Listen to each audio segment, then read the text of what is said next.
قوم سے تمہارا تعلق ہے وہ قوم جو ہے وہ بے ایمانوں والی قوم ہے، اگر ایمان چاہتے ہو تو پھر تمہیں میرا کلمہ پڑھنا پڑے گا۔ دوسرے مقام پر اسی میں یہ بات موجود ہے کہ سید عالم نور مجسم شفیع معظم صلی اللہ علیہ وسلم نے ارشاد فرمایا، صفحہ نمبر 363، یہ ابن کثیر جلد نمبر 2 کا ہے، پاک محبوب علیہ الصلوۃ والسلام نے یہ کہا، یا عدی اسلم، اے عدی اسلام قبول کر۔ تو اس نے آگے سے کیا کہا، خود راوی ہے کہتے ہیں میں نے کہا انی من اہل دین، میں پہلے دین والا ہوں، میں کیا اسلام قبول کروں، میرا تو پہلے دین سے ہی ہے، میں دین والا ہوں، میں دیندار ہوں، میرا دین ہے۔ تو میرے نبی علیہ الصلوۃ والسلام نے جس وقت یہ سنا فرمایا انا عالم بدین کا من کا، اتنا تجھے تیرے دین کا پتہ نہیں جتنا مجھے تیرے دین کا پتہ، میں جانتا ہوں جو جتنا دین والا ہے تو۔ آج ہمارے کچھ گمراہ مفکرین کو بھی غلطی لگی ہوئی ہے، وہ آج بھی ان لوگوں کو دین والا سمجھتے ہیں، یہ عیسائی یہودی، ان کو سرکار کے دین کے مقابلے میں دین والا قرار دیا جا رہا ہے، بلیور کہہ کے ان کی حمایت کی جا رہی ہے۔ جب عدی نے کہا میرا تو دین صحیح ہے، سرکار نے فرمایا چپ کر، تجھے پتہ نہیں مجھے پتہ ہے تیرا دین کیا ہے، میں تجھ سے زیادہ تیرے دین کو جانتا ہوں۔ یہ کہنے کے بعد میرے محبوب علیہ الصلوۃ والسلام نے ان کو سمجھایا کہ کس طرح تمہارا دین نہیں ہے۔ محبوب علیہ الصلوۃ والسلام نے فرمایا کہ تم جو مال غنیمت ہو تمہاری قوم کا چوتھا حصہ کھاتے ہو یا نہیں کھاتے؟ تو اس نے کہا ہم کھاتے ہیں۔ تو میرے محبوب علیہ الصلوۃ والسلام نے فرمایا اللہ نے تو حلال نہیں کیا تھا، یہ تم نے خود حلال کیا ہوا، خود تم نے حلال کیا، رب کے حرام کو تم نے حلال بنایا، حلال کو تم نے حرام کیا۔ یہ دین نہیں ہوتا جو تم بنائے ہوئے ہو، دین رب کا دیا ہوا ہوتا ہے۔ اگر چاہتے ہو کہ تم کہو کہ میں دین والا ہوں، پھر گلے میں میری غلامی کا پٹا ڈالنا پڑے گا۔ اب جس وقت رسول اللہ صلی اللہ علیہ وسلم نے یہ دعوت دی، اور کیا علم ہے میرے محبوب علیہ السلام کا، یہ ان لوگوں کے حصے کی بات نہیں، وہ بھی یہی حدیث بیان کرتے رہے، مگر جہاں سرکار کی شان سامنے آنے لگی مزید تو وہاں ڈنڈی مار گئے۔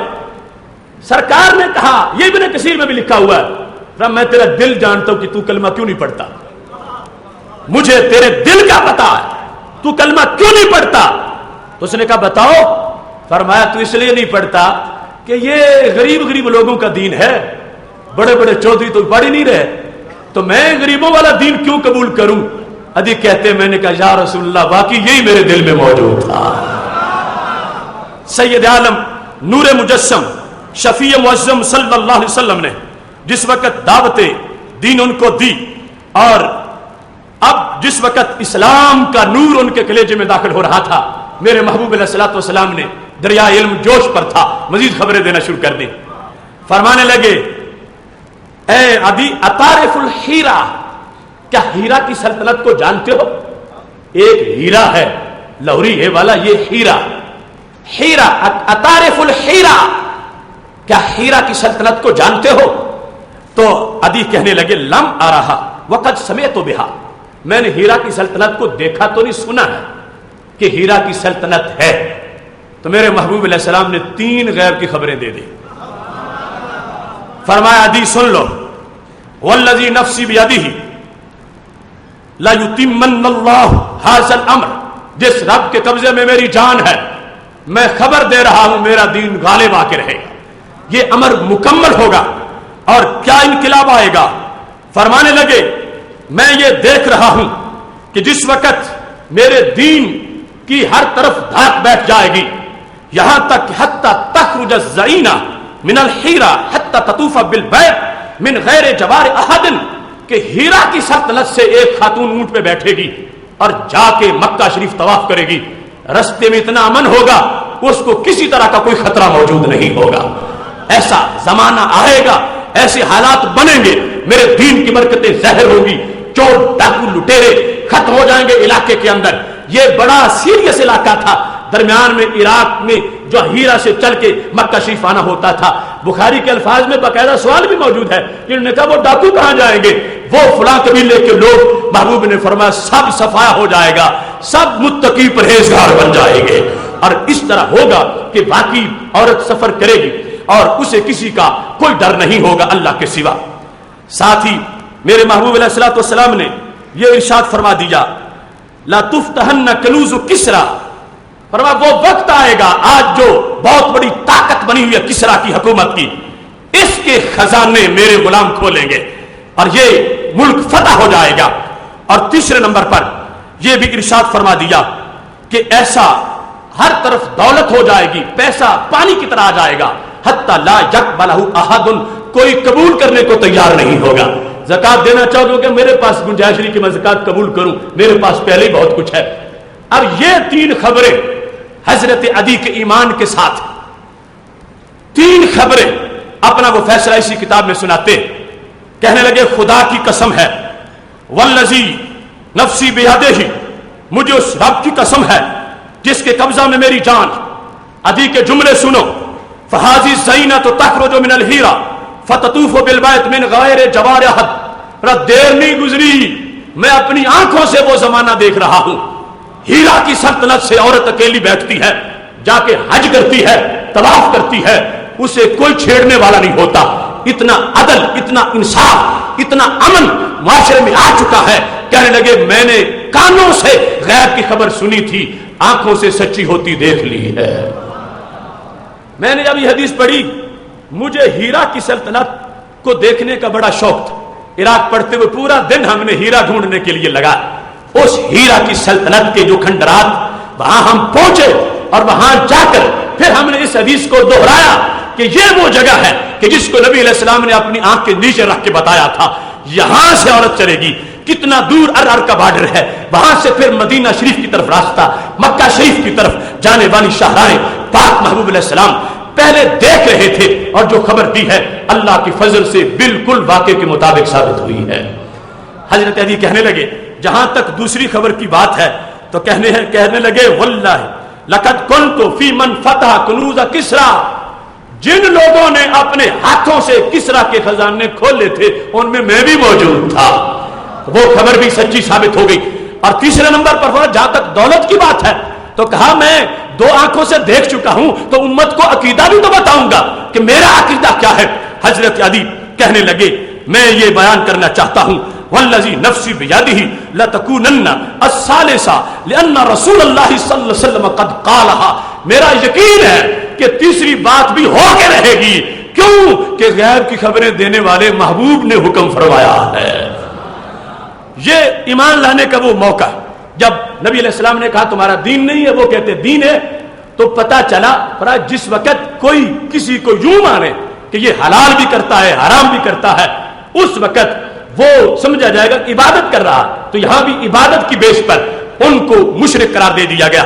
لیکن یہ بات ذہن میں رکھنا، یہ اور ہیں جن کے حلال حرام سے جا کے شرک بنتا ہے، لیکن یہ قرآن ہے جو یہ بیان کرتا ہے کہ رب بھی حلال کرتا ہے، رب کے نبی بھی حلال کرتے ہیں، رب بھی حرام کرتا ہے، رب کے نبی علیہ السلام بھی حرام کرتے ہیں۔ تو اس بنیاد پر یہ حقیقت پھر ہمارے حق میں مزید واضح اور روشن ہو گئی۔ خالق کائنات جل جلالہ کا قرآن اس چیز کو واضح کر رہا ہے۔ رب ذوالجلال نے ارشاد فرمایا ہے سورہ اعراف کے اندر، خالق کائنات کا یہ فرمان آیت نمبر 156 موجود ہے۔ رب ذوالجلال فرماتا ہے الذین یتبعون الرسول النبی الامی، وہ لوگ جو پیروی کریں گے بے پڑے رسول صلی اللہ علیہ وسلم کی، الذی یجدونہ مکتوبا عندہم فی التوراۃ، جس کو وہ اپنے ہاں تورات میں لکھا ہوا پانے والے ہیں، والانجیل، انجیل کے اندر وہ رسول ہیں کون، ان کی شان کیا ہے؟ اللہ فرماتا ہے یأمرہم بالمعروف، اچھائی کا حکم دیتے ہیں، وینہاہم عن المنکر، برائی سے روکتے ہیں، ویحل لہم الطیبات، پاکیزہ چیزوں کو حلال کرتے ہیں، ویحرم علیہم الخبائث، اور پلید چیزوں کو حرام کرتے ہیں۔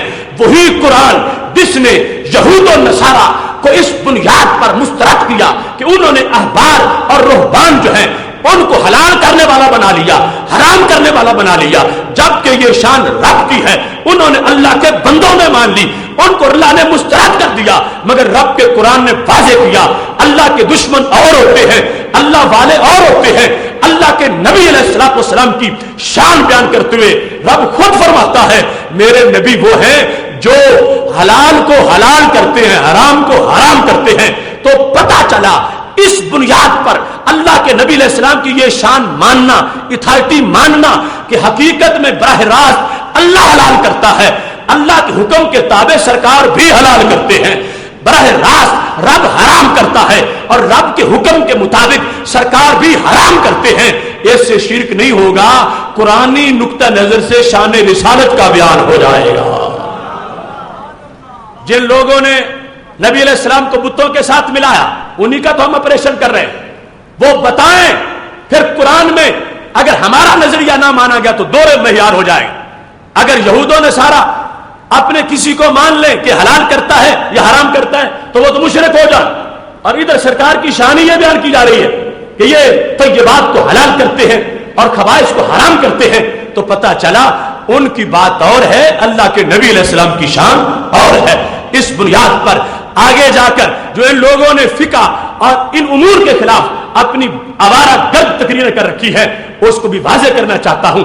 ہم امام اعظم ابو حنیفہ یا کسی فقی کو حلال کرنے والا یا حرام کرنے والا نہیں مانتے، ہم حلال کو بیان کرنے والا مانتے ہیں، حرام کو بیان کرنے والا مانتے ہیں۔ ہمارے نزدیک قیاس کی حیثیت یہ نہیں کہ وہ مثبت حکم ہے، ہمارے نزدیک اس کی حیثیت یہ ہے کہ وہ مضر حکم ہے، حکم پہلے موجود ہے، اوپر پردہ ہے، مجتہد کی شان یہ ہے پردہ ہٹاتا ہے، نیچے سے حکم ظاہر ہو جاتا ہے۔ جس طرح وہ دیکھو ایک برقی رو، وہ تار گزر رہی ہے 10 کمروں سے ہو کے 11ویں میں، اس پہ بلب لگا ہوا ہے اور روشنی ہے، اب جس کو پتا ہے کہ اسی تار پہ ہولڈر لگا کے اگر بلب لگائیں تو 10 بھی روشن ہو جائیں گے تو وہ لگائے گا تو روشن ہو جائیں گے 10 کمرے، کیا اپنی جیب سے روشن کرے گا؟ نہیں، جو برقی رو موجود تھی اسی سے روشن کرے گا۔ عام بندہ نہیں کر سکتا، عام لگاتا لگاتا لٹک جائے گا، خود بھی مر جائے گا، جو اسے بچانے جائے گا وہ بھی مر جائے گا۔ اس واسطے جو غیر مقلد غیر فقیہ ہے وہ نہیں بتا سکے گا، جس کا سینہ اس انداز کا ہے کہ قرآن و سنت کے علوم کو جذب کیا ہے اور 5 لاکھ مسائل حل کر کے لوگوں کو پیش کر دیے ہیں، یہ وہ ہیں جنہوں نے اپنی طرف سے دین نہیں بنایا، دین سے پردہ ہٹا کے دین کی شان کو ظاہر کر دیا ہے۔ اس واسطے اس طرف بھی کوئی ہمارا اگر سوچ نہ جائے، ہم ائمہ کو فقہا کو نبی کے رتبے میں نہیں مانتے اور اس کا تصور بھی نہیں کیا جا سکتا، یہ مضر ہے حکم۔ عام لوگوں کی نگاہوں کو پتہ نہیں تھا کہ یہاں وہی برقی رو موجود ہے، ہولڈر لگائیں تو بلب لگانے سے چاندنی ہو سکتی ہے، ماہر نہیں تھے یہ جنہوں نے زندگی بسر کی اس میں قرآن و سنت کے پانی کو سیر ہو کے پیا ہے، انہوں نے ہولڈر لگائے ہیں۔ آج روشنی ہم بھی لیتے ہیں، دوسروں کا گزارا بھی اسی روشنی میں ہوتا ہے، کچھ کھا کے تعریف بھی کرتے ہیں، کچھ کھا کے پھر ڈکار مار کے تنقید بھی کرتے ہیں، لیکن صورتحال یہی ہے کہ جو فقاہت ہے میرے امام کی، اگر ان لوگوں کے فتاوا پڑھو تو 50% مسائل تمہیں امام اعظم کی فقہ کے نظر آ رہے ہوں گے۔ محتشم سامعین حضرات، اب یہاں اس چیز کو تھوڑا سا کلوز کرتے ہیں چونکہ ٹائم کافی ہوتا جا رہا ہے۔ یہ بات بیان کرتے ہوئے معیار الوہیت کی بھی بات ہو رہی ہے، ہم نے جو بیان کیا ہم اس پہ قائم، آخری سانس تک قائم رہیں گے، میں نہیں پوری ملت شروع سے لے کر آج تک اس عقیدے پر قائم رہی۔ یہ 1.25 صدی کا ایک مسلک